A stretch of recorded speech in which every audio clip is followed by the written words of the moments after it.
have access to a spirit, a strength that enlarges and empowers you. Even better, you don't need to wait for the next big movement. You can heal the world. It's time for governance by grace. Welcome to Gracearchy with Jim Babka.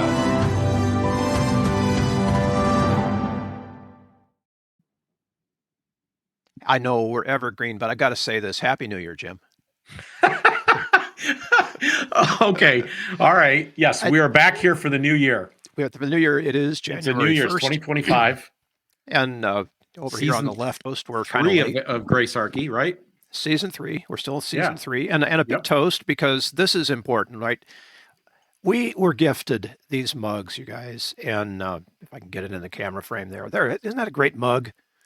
This is our mug shot. So cheers, Jim. Our mug shot. Yes. We got to take a sip if we go cheers. Oh, yes, absolutely. Here's to a happy 2025. So Susie located a woman named Lucy. Shout out to Lucy to do this. And, for a price, we would make more available if people want to support. Yeah, absolutely. We would be willing to do that. So you can reach out to us directly. I would suggest that these run in the triple digits at this point, because they are, handmade copies. Yes, but all kidding aside, I mean, we would be more than happy to get more made as long as we can exceed our costs for people who want them. So you can make some kind of donation. We'll make them as a premium if you want. If you go to the zeroaggressionproject.org and use one of the email links at the bottom of the homepage to send us a message saying, I want one of these. Mug me. And, we'll be happy to do it. If you're already a pledger, we'll be happy to figure that out. Shipping is going to be the hardest part. I know. There was a box sitting out by our mailboxes, like a foot square, 12-inch square box somebody sent for the holidays. And you could see the cost that they paid to send this, UPS or whatever. $68, Jim. Wow. Wow. So, and you don't want this to break on the way. No, you don't want this to break. So maybe we'll charge, shipping and handling is where everybody's making their money these days. That's what's going on with Etsy right now. It's not about the artist. It's about you can get it for free. Just pay a small shipping and handling fee of $800.72. You'll have it tomorrow. We'll show up in person. Yes. And hand it to you. With enough money, yes. With enough money, we would do that. With enough money, we would do that. Yes. And we're sort of being facetious about that. But, podcasts take money to run. And right now, Jim's been financing this one out of his own deep pockets. Well, no. We've been helped by the Zero Aggression Project, the people who give to Downsize DC Foundation. So here what are we doing here today? Okay, so the title, Vivek was wrong. His critics are wronger. And we want to demonstrate how. I don't know if people have seen this tweet or not. Let me put it up on the screen here. But Vivek Ramaswamy tweeted something that got the immigration goat stirring. And we want to analyze that tweet today. Basically, I'm going to read it, and Jim's going to interrupt me whenever he feels like it. And we're going to make 3 big points. And I want to sort of share those in advance so that you'll know where we're going here. Number one, we're more pro-immigration than Vivek is. I don't think he's got an Imago Dei idea of what a human being is really all about. We'll unpack that. Number 2, his critics. Viv's critics are know-nothings. They seem to expose that they're really bigots, actually, which is reverse racism. But, I see it here. And then the last one, there's important nuances. Both sides are ignoring things and are to varying degrees wrong as a result. There is a better way. And of course, Gracearchy, we want to illustrate what that is. So let's dive right in. Feel free to interrupt me anytime, my friend. Vivek Ramaswamy, this is from the 24th, I believe, of December, 26th of December. It hit right around Christmas. The reason top tech companies often hire foreign-born and first-generation engineers over native Americans isn't because of an innate American IQ deficit. A lazy and wrong explanation. A key part of it comes down to the C word, culture. Tough questions demand tough answers, and if we're really serious about fixing the problem, we have to confront the truth. Editorial insert here, according to Vivek. Our American culture has venerated mediocrity over excellence for way too long, at least since the 90s and likely longer. That doesn't start in college, it starts young. A culture that celebrates the prom queen over the math Olympiad champ, or the jock over the valedictorian will not produce the best engineers. And he's going to reference some TV shows here, a culture that venerates Corey from Boy Meets World, or Zack and Slater over Screech in Saved by the Bell, or Stefan over Steve Urkel in Family Matters, will not produce the best engineers. Okay, I want to jump in and say here, I was not a fan of Saved by the Bell. It's not a show I actively watched. I'm aware of it, but it's not something that I consider some of my normal programming. But I know enough of it because back then TV was TV, right? So whatever was on, whatever somebody else in your household might be watching at that moment, that's what you were watching, right? Screech didn't outscore Zack. Screech was not. Vivek inadvertently ends up proving that he wasn't watching much television, which was kind of his point, because Screech was just a little bit unusual. He was unique. And there was a trend that was starting right around that same time to begin denigrating or pressing down on certain characters and elevating others in certain ways. This happened with dads in shows too. If you want to talk about SeaWorld and culture, there's a big difference between Ray Romano and Mike Brady, right? Dumb guy became the father for most of these families. The most virtuous character, I think of Cody Lambert on Step by Step, which was around the same time. He was the most virtuous character by far, had a lot of very positive attributes, but he was dumb all the time, right? And this was a trend. It got amplified, right? So, there's all kinds of interesting discussions you can have about what was on TV, but it wasn't the case that Screech outscored Zack, just for whatever it's worth. That wasn't even the point of the show. But the fundamental mistake here is assuming that those shows reflect actual American culture at that time. Yeah. So read just a bit further, because I want to. You're tying right into the next point I'd like to make. Fact. I know multiple sets of immigrant parents in the 90s who actively limited how much their kids could watch these TV shows precisely because they promoted mediocrity. And their kids went on to become wildly successful STEM graduates, science, what is it, STEM, science, technology, engineering, and math, right? Yes, science, technology, engineering, and math. So it's the type, I think there's something that's missing in the analysis right off the bat. Oh, and I'm surprised that many things. I'm surprised that somebody that has a scientific mind would miss this. There's selection bias at work. So when Vivek says he knows a lot of parents in the early 90s, he's describing his own family experience, probably. That's the more likely explanation. And the community in which he probably associated. And I would suggest that the difference, that the people who have been successful, who are immigrants who become very successful, which is a lot of what this debate's about, has nothing to do with whether they are white or brown or anything else. It has zero to do with that. There is a selection bias at work. The type of people, hear me now, this is severely important. The type of people who become immigrants are the type of people who are taking a big risk, doing a big thing to make a real improvement in their life. They leave hearth, they leave family, they leave all that stuff behind. They go to a strange land where they are a stranger, and they give up that security and take a risk to become something else. They are self-selected out to do something even more extraordinary than most people will do sitting inside the system. So he's overlooking this fact, and he's thinking that this has to do with how much they drove or how hard they drove their children. He's overlooking a second thing, and this is the most obvious of the lessons. That's a pretty obvious one. Here's one even more obvious. Our culture has been dramatically impacted by the state. And one common definition that I happen to really love of the state, it's a kind of a funny aphorism, is it's the fiction whereby we can live at the expense of everyone else. That seems rather unkind. Unkind?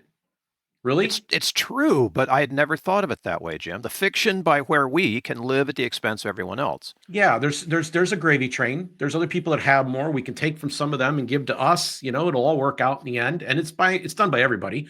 The rich do it to the middle class. The poor do it to the rich. I mean, everybody's trying to take from everybody else, and they're trying to do it through. There's another version of this. I believe it's Mencken who said it's an advanced auction on stolen goods. Every election is an advanced auction on stolen goods. So this institution has crept in every crack and crevice it could possibly get into and changed the incentive structure within it, broken kind of the natural incentive structures towards excellence. So if you're going to say, wait a minute, the problem is that we aren't giving people enough of an education, and we're not giving them enough extracurricular activities, and we're not limiting their TV time, if we're not really molding our children super hard, really driving them, and that's the problem. I think you're overlooking the real problem in the culture, which is that the state has crept in at all these different angles, and we'll get into a couple of them today, and completely broken kind of the natural system that allows people to flourish. So let me give you a concrete example of what I mean. One of the things that is most wrong about the pandemic, one of the things that is most wrong from that period is that when the lockdowns occurred, we still needed people to work, and we deemed some professions essential and others non-essential. And in that process, they said we need a lot of space. So small businesses had to shutter and close their doors, who were reliant on foot traffic and interaction with real human beings, had to close their businesses, while large, giant corporations that were positioned with either a large amount of space inside their facility, Walmart, Target, or the ability to deliver online, Target, Amazon, etc. Those institutions, those ginormous corporations, were given a huge advantage over small business, and small business is shuttered. Now, Bill, you have a dream. You want to do something. You want to start a business. Okay, well, first you're going to need to file this piece of paper. And then you're going to need to hire an accountant to do this. And then you're going to need to hire a lawyer to do that. And then you're going to need to go down to the courthouse and file this thing. And then you're going to need to go buy insurance to do this, because it's a government regulation that you do so. You can't kind of risk it and say, hey, yeah, we're going to see if we can get going for the first 6 months before we buy this policy. Nope, it's required. You got to buy it, right?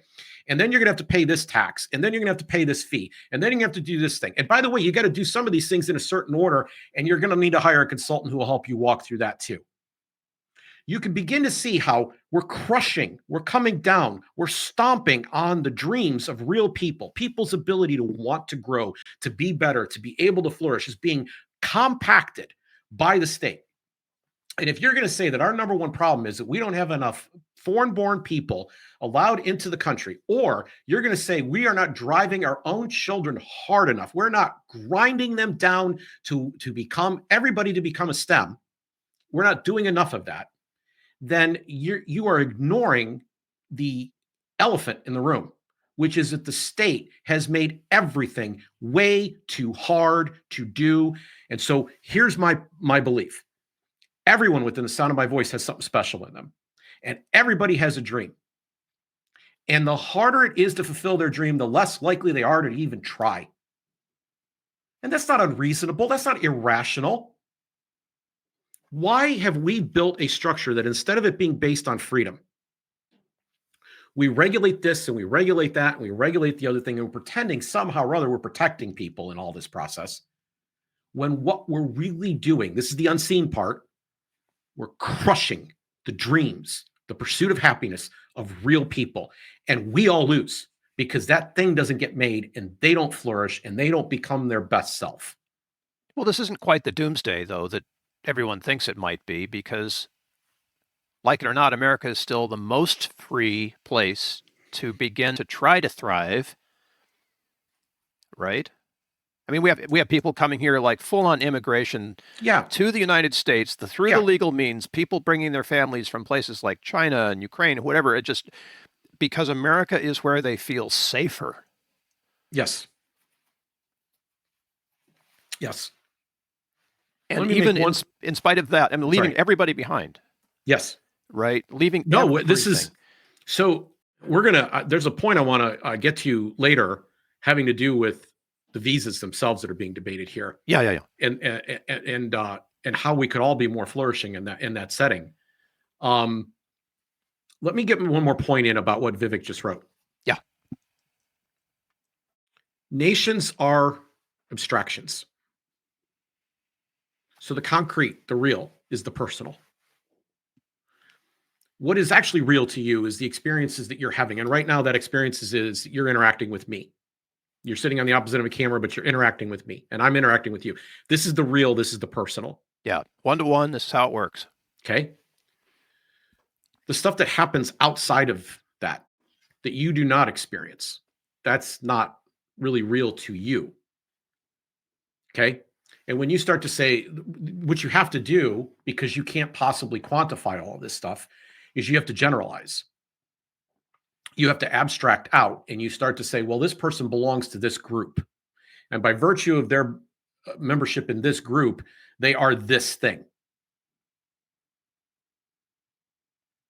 Now we're touching on that cultural point that he made. Okay. It's even worse than that. It is. Okay, because your experience is so limited as a human being. My experience is so limited as a human being that I am attuned to specific things because of the experiences I'm having in recent days, weeks, months, years. So I only have my perspective to bring. Vivek Ramaswamy is a venture capitalist. That's how he made his money. He's in the VC world. And he went out and started selling new products. He helped the launch companies, and he would go be the pitch man. He's very eloquent. He talks well. He give good talk, right? He's good. Elon Musk, who's very much a part of this debate, and we're not going to talk about him very much today, but he's also, running through this whole stream. In fact, Vivek's tweet emerges in the midst of a debate that Elon is having online. Is foreign born, comes on an H-1B visa, starts a company. He's a tech investor. He's trying to build great technological works, and he understands the hiring and the needs, and has a big picture view of the needs in his industry. Now, how much does he know about art? How much does he know about music? How much does he know about love? How much does he know about poetry? How much does he know about biology and chemistry and a whole host of other fields? He's a smart guy, but because he's a human being, he has a frame of reference. I'm suggesting to you, Vivek has a frame of reference. And here's why this is important. Because of the need that he sees in his industry, he believes that now he can become an authority on how to raise children. But every single child is unique, and how you're going to work with them is unique. So here's the memorable bumper sticker I want you to take home today. You ready? Not Vivek was wrong. Well, yeah, we can do that one too, but school choice, not school standards. Let me say that again. School choice, not school standards. Okay? If you are treating this like a giant national abstraction problem, and you have your unique point of view, you see one piece of the problem and you say, well, we could fix all of this if we would put in the following institutional structures, regulations, plans, whatever. We could begin to plan everybody's life. No, you can't. Each child is unique.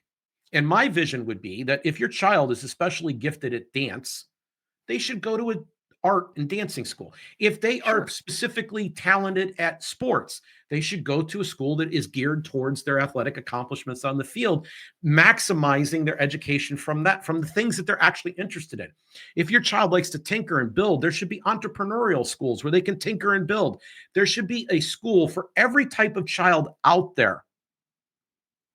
And we don't have that. There is a surrogate that kind of fills in this role called homeschooling. There's even a thing that you can do called unschooling. We did it for close to 2 years with our two boys, which is the only class, we weren't perfect about this. The only class we taught on a 3 or 4 day a week basis was math, because we couldn't quite figure out in our family, and other families would be very different. Some would be able to do this, but we couldn't figure out how to make the math, because they were in like the 5th, 6th grade where the math is beyond basic, addition, subtraction, multiplication. We were starting to we would sit down and do that as an educational thing. But what we did instead is we took the activities that they were doing encourage them to do more of those activities, but we wanted them to be able to explain the significance of the activity. Let me give you a concrete example so you understand what I'm saying. My boys both liked playing a game called Age of Empires at the time. In Age of Empires, there were historical characters. Yep. Hey, let's go take a trip to the library, Sue would say, and we will go have, you will go learn more about Age of Empires and the characters that are in the thing. Oh, wait a minute. You're going to need to build. Like, how is building done? Like, what would actually happen? Like, it's a game or whatever, but what would, like, you try to find ways to expand on the interests that they presently had, as opposed to saying, sit down, shut up, listen, memorize, repeat it back to me. And I don't care whether you're interested in the topic or not, which is exactly how our government schools run. And here is Vivek saying, you know what? The government schools don't run that hard enough. They need to do more STEM, and kids need to be forced to do more homework. And if we force them, if we really force them good and hard, they would come out better, because he can only see one part of the problem, and he's dealing with humans as an abstraction. But he's seeing the successful part of the solution at the same time as he's, trumpeting the problem. There's a great mistake that lots of humans make. I see people do this all the time. I hear them do it all the time. My experience, my way, the thing that worked for me is the best thing for you. I can tell you exactly how you should live your life. Clearly, that's the way it works. I mean, why we don't have to debate that, right? Okay, but let's take Elon for a second, okay? And I happen to have a billionaire in my life. I can tell you the truth of the following statement. They're wired differently. They ain't wired like you. And I mean this. Everybody listening to me that's not a billionaire or a centimillionaire, if you're not in that class, you don't want to be. And so the billionaire in my life watches one movie a year because his wife kind of makes him sit down and do at least one. And he picks very carefully. I actually recommended a movie that I thought was very relevant to something we were doing on a project we were involved in. And he said, it's too dark. It's too violent. I wouldn't let something like that into my head. And besides that, I don't have time. Like, I'm only going to watch one movie this year. It ain't going to be that one. Now, wait a minute. I want to make clear. He's not spending his time on social media. He's not spending his time on watching movies. He isn't going to sporting events regularly. He did do something with his son once, right? During the course of the year. He might do one game as well to be with his son. Like, there's a different mentality there. He enjoys working. You would actually make him unhappy if you said, you can't work for 3 days. You would literally decrease his happiness. He describes the projects he's working on as Sundays. Like an ice cream sundae. Okay, Elon, from everything I've been able to pick up, this dude works all day, all night, all weekend. 8 days a week, sometimes 9 days a week. Right? And that's part of why he is where he's at, is that obsession with being in that position and giving up a lot of things. This is the tendency of these guys. They give up a lot of things in order to be that thing.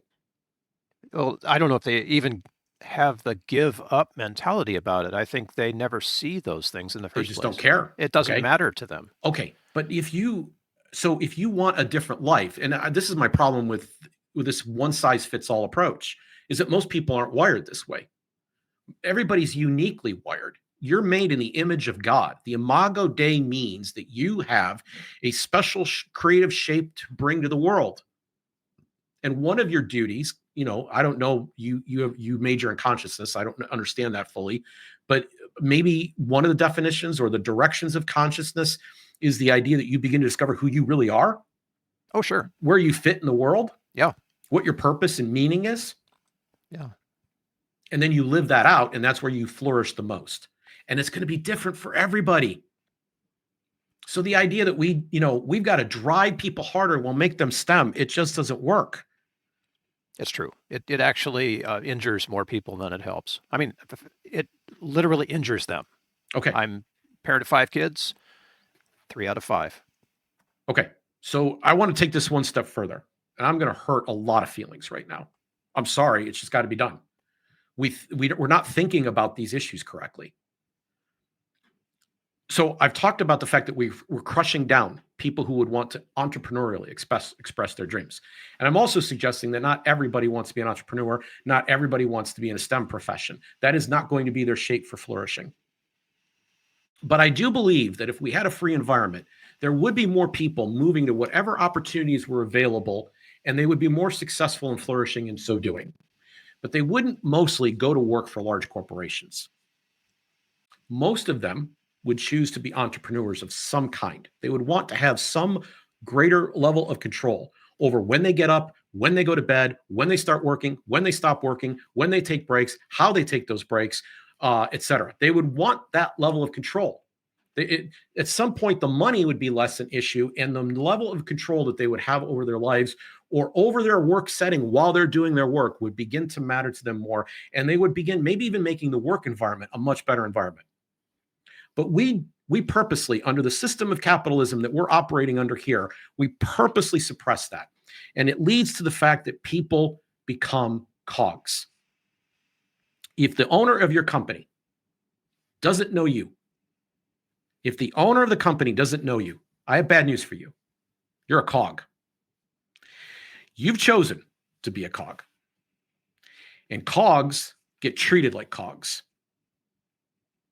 The real question that we have failed to ask ourselves, and I see people who have talked about the visas. We're going to talk about them before we're done.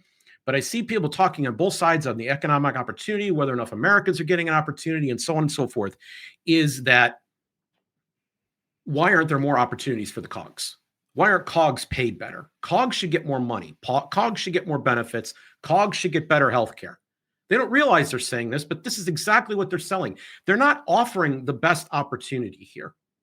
The best opportunity would be that a lot more of us had the ability to shape our destinies and build on our dreams and build a better world as a result, because everybody's creativity has been maximized and flourishing is beginning to spread everywhere. Yeah, but we don't see that in the world. Even in the corporate world, we see creativity being crushed and individual initiative being crushed. And it doesn't matter if you're working at Google or IBM. You've got better trappings around you probably at Google than you do at IBM, but you're still being crushed. You're still, you have to toe the line. And if it's not your line, you don't belong there. Right. Right. Regardless of how brilliant you are. Yep. If we made entrepreneurship a lot less burdensome, a lot easier, a lot more direct, the opportunities that people would pursue and the way that they would go about pursuing them would so fundamentally change, and life at work would be so much better. And I'd like to suggest that we would return to a culture of wealth instead of a culture of scarcity. Yes. So that's what they're arguing over. They're fighting over who's going to get what. I mean, this entire thing is the wrong trapped in a frame. So let me just wrap up Vivek. We're going to go back to his tweet in a second, but I want to make clear he misses the mark. He doesn't quite get to where it is he's supposed to get to. He's saying something that is fundamentally sound, which is we have to open the doors to more opportunity, and this will be good for the country if we do it. I can agree with that.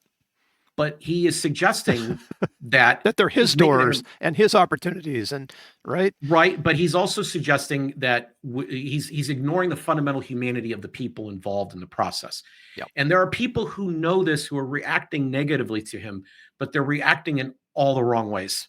They're reacting in all the wrong ways. Can we keep going with, I think there's a little more to his tweet. Yeah, let's bring it back up here. More movies like Whiplash. I mean, we're going to do a few of these. Fewer reruns like Friends. More math tutoring, fewer sleepovers, more weekend science competitions, fewer Saturday morning cartoons, more books, less TV, more creating, less chillin', more extracurriculars, less hanging out at the mall. Most normal American parents look skeptically at those kinds of parents. I'm going to keep reading, but I could be jumping up and down right now. More normal American kids view those kinds of kids with scorn. Again, jumping up and down. If you grow up aspiring to normalcy is what you will achieve. Perhaps that's a true thing, but I don't think that that's what's going on. Now close your eyes and visualize which families you knew in the 90s or even now who raised their kids according to one model versus the other. Be brutally honest. Normalcy doesn't cut it in a hyper-competitive global market for technical talent. And if we pretend like it does, we'll have our asses handed to us by China. This can be our Sputnik moment. We've awakened from slumber. There you see this ability. I spoke too soon. There you see this national plan. We can have a national plan to make ourselves greatness. We can have a Sputnik moment. We can have a Sputnik moment. I jumped the gun in getting this point across, but that's it. There he's saying it. Everybody is fundamentally a cog in the machine. We are a team. You're a cog. Get used to it. Yep. Okay. Let's keep going. And be afraid. Be very afraid, because, you know, Sputnik scared us into the space race. Okay, we've awakened, square brackets, SIC, from slumber before, and we can do it again. Trump's election hopefully marks the beginning of a new golden era in America, but only if our culture fully wakes up. A culture that once again prioritizes achievement over normalcy, excellence over mediocrity, nerdiness over conformity, hard work over laziness. That's the work we have cut out for us.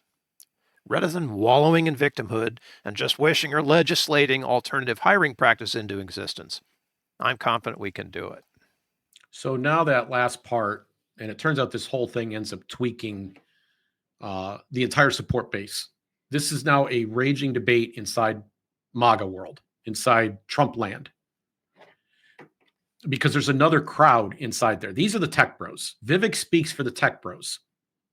They joined the Trump movement and helped push it over the top, because it wasn't going to win without that backing and support. Elon is important to the victory that Trump won. The know-nothings thought that they were getting something. I want to be clear. Let me just hold the phone for a second. When I use the term know-nothing, I am not insulting anybody, although it probably is deserved. But we're Gracearchy. It's not what we do. Know-nothing is a political term. It's part of American culture. The know-nothings existed during the 1900s. They were nativists who did not want immigrants to be able to get into America. And they worked to stop immigration. And they argued back then, they were a little more honest about it. We'll get to honesty in a second. They argued on honesty that certain people were better qualified to be Americans than other people. And we could tell, one of the ways we could tell that was by the slant of their eye or the color of their skin. That's one of the ways we could do it. We could also do it by religion. You know, if they were Catholic or Muslim, they shouldn't be allowed in the country. It's not, you know, this is part of the American history. Every single time it's been wrong. Let me say that again. Every single one of these groups that they said was going to be the great danger to us, they've been wrong. Now, it may be that the next time they're going to be right. Just like, you know, I'm going to hold up this pen and let it go. It may not drop the next time. Maybe something funny happens. But you know what? It so consistently drops that I don't expect them to be right anymore. The know-nothing side has always been wrong about the outgroup against which they had bias at the time. Always, full stop. So I don't have any reasonable expectation it's going to change next time. So I'm not insulting anyone here. If you're a nativist who believes that certain people are better qualified to be Americans, you are what's called a know-nothing. And I can say that with confidence, not just on a historical basis, but because you've been consistently wrong. You're not aware of the facts. I'm also a bit confused, Bill. The response that Vivek got, some of it was brutally bigoted. Yeah. And I'm confused. Two different things confuse me. First, I don't know if, have you heard of Schrodinger's immigrant? No, I love that. I got your notes. I'm like, I know Schrodinger's cat, right? Well, Schrodinger's cat is what? Simultaneously dead and not dead. Right. Right? Yeah. Okay. Which are two opposite states. It cannot be both. It cannot be both, but we only know when we open the box. The only when we open the box, right? You have to look at it. You have to observe it to know. Okay, so is an immigrant a lazy ne'er-do-well who takes welfare, or are they a hardworking, industrious person who steals an American job? Yeah, open the box, check it out, actually look and ask and figure it out, people. Don't just make an assumption that all immigrants are murderers and rapists. Okay, so there's this thing that some of these know-nothings do, and they think they've managed to disguise their bigotry because some significant chunk of them have this problem. They will say, oh, I'm for legal immigration. I just want to stop illegal immigration. Right. Leaving aside a whole host of arguments about that specific topic, let me just say that when you tell them, oh, we're proposing a legal immigration process here. Oh, no, we can't let those people into the country. And they have some other reason. That's when it So happens. they're not for legal immigration either. The previous statement is a lie that they're not confusing me with anymore, by the way. I'm not tricked. They're deceiving themselves that they actually are good people and believe this. So if you're advocating this on the basis of race, I'm sorry, that's not Christian. That's not gracious. That's not humanitarian. That's not humane. That's not realizing the real as opposed to the abstraction of the real human beings that are trying to come in. You don't know enough of them. By the way, great experience. Go meet some of them. Yeah. Second thing that I don't know if they understood who they were voting for. Because a lot of them are saying right now, he's betraying the MAGA revolution. Well, I don't know if you noticed, but over the summer, a dude was added to the ticket. His name is J.D. Vance. And if you pick up a book, I got a specific one in mind. It's called Hillbilly Elegy. And you would read the book. Oh, wait, I'll save you the trouble because maybe you don't like to read. If you would go and watch the movie Hillbilly Elegy, you will find out where J.D. Vance comes from and what he thinks of the habits of the community from which he came. He agrees more by far with his fellow venture capitalist Vivek Ramaswamy than he does with know-nothing immigration policy. He understands the need for workers to come in and so forth. He understands that certain people have better habits and better drive. That's what Hillbilly Elegy covered. It is his superior drive, despite the circumstances in which he found himself. He did also have other themes in that book. We're not here to belabor that point. I want to point out you voted for J.D. Vance for vice president. And this is the J.D. Vance part of that ticket. And that die was already cast over the summer. And you didn't see J.D. Vance and go flocking to Chase Oliver or RFK. You stuck with Trump.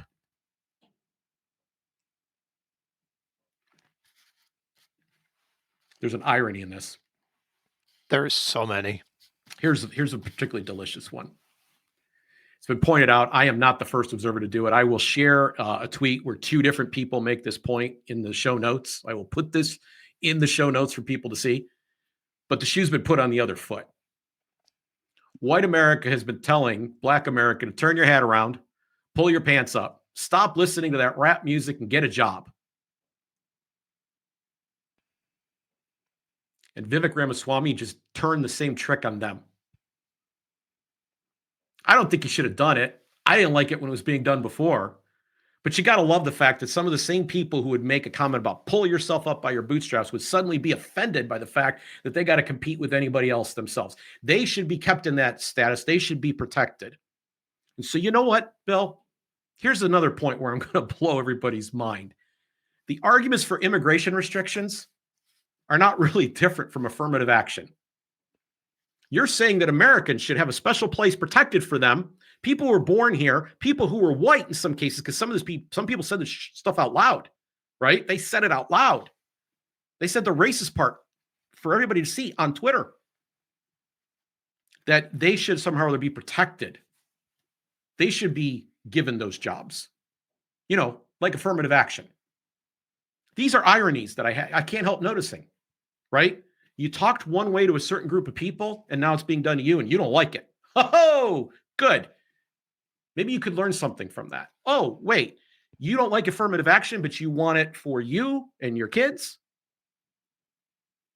And let me just say, Tom Woods, who is I would put him in the anarcho-capitalist crowd, saw what was going on and immediately jumped to Vivek's defense and did so ably and competently, made good points. But the people in his comment section, this is where I first saw the bigotry. It turns out it was all over the place, but I happened to see it there. There were people who were not the least bit ashamed of their racism in the comments. Not the least teeny tiny bit ashamed of the fact that they don't like people who have different skin color, different culture, whatever. They don't some cases merely dislike them. They hate them. This is nothing new, by the way. I'm not surprised. No, I think it is. And I think if we went back literally just a dozen years, everyone kind of agreed that Martin Luther King Jr. was a hero and that racism was bad. What we're experiencing now is that people are actually beginning to scapegoat on the basis of race, and they're willing to put it in print. So you would meet somebody who was racist, and they might say something to you like, well, I don't mean to sound racist, or I'm not a racist, but, right? And then they would say the racist thing, right? There was some reservation that people had. Maybe that expression was there all along, but there was some reservation they have. Now they're just letting their freak flag fly. And I thought it was interesting because even in this immigration debate, I kept hearing, I'm for legal immigration. I'm just opposed to illegal immigration. And I was like, okay, well, here's a program, right? Now they're saying, here's a program. It's called H-1B. No. Don't let those people in. When you said let the freak flag fly, try to say that 3 times fast. I could do it, actually. I have been aware of this for a long, long time, starting with the black church burnings in the South in the 80s and 90s.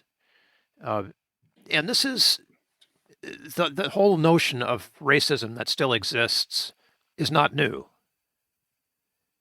And yes, we have more people who are feeling more free about expressing their points of view starting in around 2016 or perhaps before. I don't want to blame Trump for that, but these people have a voice where they didn't have one before, and it's a freaky sounding voice, man. So you are right about the freak flag. I would have been led to believe, and maybe I was in the wrong, that we were going the other direction with this. I know what the differences I had with my father's generation on these issues. Oh, yeah, sure. And I know that the differences my father's generation had with his father's generation. Yeah. But if I were to lay out for you the differences that I could see in those generations, real movement had occurred. Yeah, I agree with you about that, Jim. This is like a weed that has come back, and I'm wondering why. Oh, well, Donald J. Trump. Well, no, I think it has more to do with scarcity, a fear-based mentality. Okay, so then we're going to talk about the white men, the deaths of despair that were studied and people offing themselves because as white guys with no union to support them and no jobs in the manufacturing sector and everything else that they were told to do right, now they're just... But I'm opposed to that too. I want to go back to something I said. I think most people, given the opportunity, would do more than they presently do. Yes, they would go out and entrepreneur. Agree. They would go out and find a shape that matched them more. Yes. Like, okay, let's go back to the school thing for just a second. We talked about, kind of customizing or making school a bit more bespoken to each of the children that are in it, right? Because the individuals matter, the abstraction. They're not all the same kid.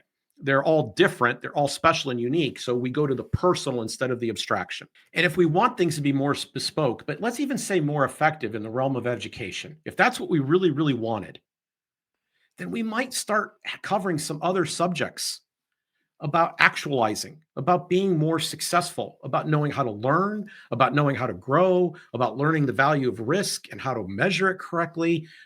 There's a whole host of small micro topics that every one of us experiences as an adult that are not covered in our education system. Oh, absolutely, because we're all about STEM now. We don't want to have a humanity. Or whatever. I mean, if somebody comes along and says we need more humanities education, I tell them they're all wet too. Right? Well, but the kids got to have imagination. You don't get that from learning how to code. Okay. The most important thing, maybe I'm violating my own rule. The most important thing you should learn in school is how to learn. Yes, right. That's the purpose of school. It's not to memorize facts. And so there's no set body or corpus of knowledge that is the set body or corpus of knowledge. There's no curriculum design that maximizes. That's not the thing. Every one of these human beings are unique, but I'm suggesting that even below that, there are certain things that you need to know to be a human being. Certain things you don't figure out the easy way. Certain things that we could maybe help people develop tools for emotional ability, for whatever. If Vivek was honest, he would talk about that. Right? Yeah, and I'm saying that all of that is missing when you start trying to say there is a one perfect way. Yep. And I happen to be in a position, I'm on the Doge committee. I know what that is. Yeah. You don't. You don't. See, when the state gets involved in something, they have one tool. It's a sledgehammer. And everything starts looking like some kind of spike or nail. And so they pound the crap out of it. That's how they do things. Their force, their initiated force, their violence. And they crush in the process. dreams and incentive structures that are natural, that are designed, that if we were able to move around and be our own people, we would begin to flourish in ways that just can't even begin to be described. Think very hard about yourself, number one. Okay, I'm going to give you a thought experiment. You can almost close your eyes and do this. Think about yourself, and then also, the life experience you've had, and then also think about your children. And imagine if they had, now some barriers are good for us. Like we have to contend, we have to fight, we have to claw and grow. That gives us strength. Okay. But think about things that you could have or would have done, or that maybe they could have or would have done if a unnatural roadblock had not been in the way. Not a natural roadblock, right? He's got to figure out how to beat the competition. That's a natural roadblock, right? You got to figure out how to deliver the best product for the best price. Those are natural roadblocks. I'm talking about unnatural roadblocks. Go fill this form out, go pay this fee, go hire this expert, which is most of what goes on. And given that he's on Doge, that's where he ought to be spending his time. This argument that it's the C word culture, and that culture has to do with the fact we're not pounding kids at STEM good and hard enough, that is not part of the Doge solution. Yes. The real Doge solution would be to pull all those regulations off and give people the maximum opportunity to make the relationships between consenting adults that they choose to make for themselves, free of coercion, theft, and violence. That's what grew America. It is. And we're turning away from that now turning away from that now as if the captain of the ship knows what he's doing. We have inadvertently landed into my third and final theme. Yes. Which is that Love this. People are not merely economic units. Yes. I am not in a STEM profession. I kind of wish I could have been, but I was bad at math. It isn't that I can't abstract concepts, because I do it right in front of this audience all the time. But for some reason, the math part of it just didn't click for me. I found out that I was really good at history and social studies. And as I've related on this show before, I scored in the 99th percentile on that more than once on standardized testing. I took the ACT instead of the SAT, which was the SAT when I was coming out was more popular at the time, because there was a social studies component in it. And I knew that my score would be better. I was right. I had one of the top scores in my class. And I wasn't a good student at school. I was a bad student. I didn't like school. I didn't like people telling me what I had to learn, but I've never stopped learning. I'm constantly learning. When I get to set my own schedule, I do that. And so I have begun to discover my shape and my concept of flourishing. And it turns out it has nothing to do with science, technology, engineering, or math. I thank God for people who do science, technology, engineering, and math. And I want education to be so great for the people that are interested in that if that is their shape, they discover it and flourish in it. We should be true to who we are. We should actually get assistance in figuring out who we are. Instead of being told we should all be Vivek, we should be told all learn how to be Bill and Jim and everybody else that's watching right now. No, I agree. I agree. But I think we've already lost the race. We haven't. I want to say one more thing before we close. H-1B. H-1B is a process for bringing workers into the country from foreign countries. It is not gracious or a libertarian idea. It's a compromise. It might be a necessary compromise. Given that so many people are fearful of the idea that we would let immigrants in, we have this cap and quotas system where so many people can get in, and there has to be an overly complicated, expensive bureaucrat system, lots of regulation for hiring the workers that we necessarily need. And as soon as this happened, as Elon he was actually the center of this debate, people started going to the H-1B records, which are publicly available, and started pulling the receipts on the types of workers that were coming in. And saying, clearly, these jobs could have been offered to America. This is not bringing the best and brightest into the country. This is not improving us in some important STEM-focused basis. They were cashing in the receipts. They technically are probably right. So in H-1B is basically, the reason I say it's not gracious or libertarian is it's basically an indentured servitude program. You're a temporary slave. You get in on this program. That's how you get in the door, is you agree to be a slave for a while. And you can't afford to lose your job. Like if you or I lose our jobs, then we can go down the street and get another job. But if you lose your job in your H-1B, you might be required to leave the country. You might not be allowed to be here anymore. You're here on a visa. So that's why I say, because of this indentured servitude aspect, it's not the gracious or libertarian idea. But given the fact that we are concerned about immigrants coming and taking welfare, or immigrants changing how the results of elections, or whatever it is that people are concerned about right now, and I'm not going to invalidate either one of those concerns as I say this, maybe it's a compromise that allows us to get people in the door. But I will tell you the fact that we are not, if we don't let regular people in the door, those regular people aren't going to get the opportunities they want to move on and do even greater things. And they do. And that's part of the point that Elon has made, is that a lot of them have. And we benefit from it.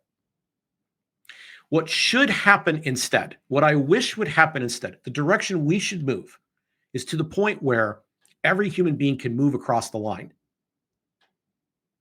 They can come and they can go, so long as they're willing to come here and work. Period. Full stop. I don't even need the details on it. You're going to come in, you're going to get a number, you're going to start working. You're going to start working. You're going to take care of yourself. And if you can't take care of yourself, you'll tap into a community that will help take care of you. Maybe they're already here and they'll be willing to do it. That's what a immigration enclave often is. And they would determine the capacity of how many people they can help at a time. But it shouldn't be on us as the taxpayers to do that. We shouldn't be forced to pay for that stuff. They should come here and seek opportunity and get it. If they're coming for opportunity, they should be allowed in the door. Full stop. And there's nothing else to discuss. We shouldn't even be worried about whether or not there is a door. What did I just describe? Open borders. Open borders is the Imago Dei, Christian, humane position. You don't want to hear that? I'm sorry. You can go back through your Old Testament and find out that the sojourner, the traveler, the outsider, you can see this in Jesus's parables, is supposed to be served by the people there. They're supposed to help them. Not by compulsion, but voluntarily. We should want these people here because, frankly, they keep expanding our economy and our wealth. As they grow, we grow. As they get more successful, we all benefit from both their creative work output and the wealth and the money that they put out into the economy. And we all grow. We all benefit. There's more opportunity, not less. This is not a shrinking pie. This is not a zero-sum game. More opportunity for everyone. And it's been estimated that if that happened, that if we had that in place, that GDP would double. Double. If everyone in the world could move as much as they wanted to, world GDP would double. Well, guess what? Elon's right about something, and Vivek is right about something. If you think of the United States as a team, the more people we have here who are talented and want to work hard, the more advantage our economy has over all the other economies on the planet. We outcompete.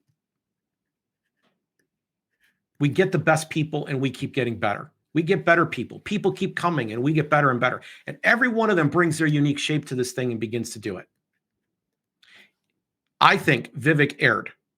I think Vivek missed the mark. I think he should have talked about how human creativity is always good. Full stop. And it doesn't matter whether it's STEM or not. I think that's the real truth. But the idea that somehow because somebody is not of our skin color or don't share our particular culture, that even though they're willing to leave behind their life and their family to come and be here with us and pursue opportunity, to pursue the American dream, that we're not somehow going to be better off that, well, that's not just wrong.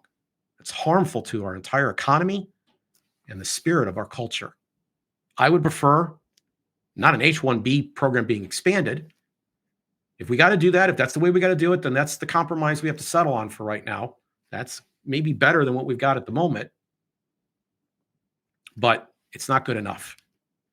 Valuing every human being for the image that God shared with them, for the creative potential that they bring. That's the grace way. That's the libertarian way. That's the way that will make America great.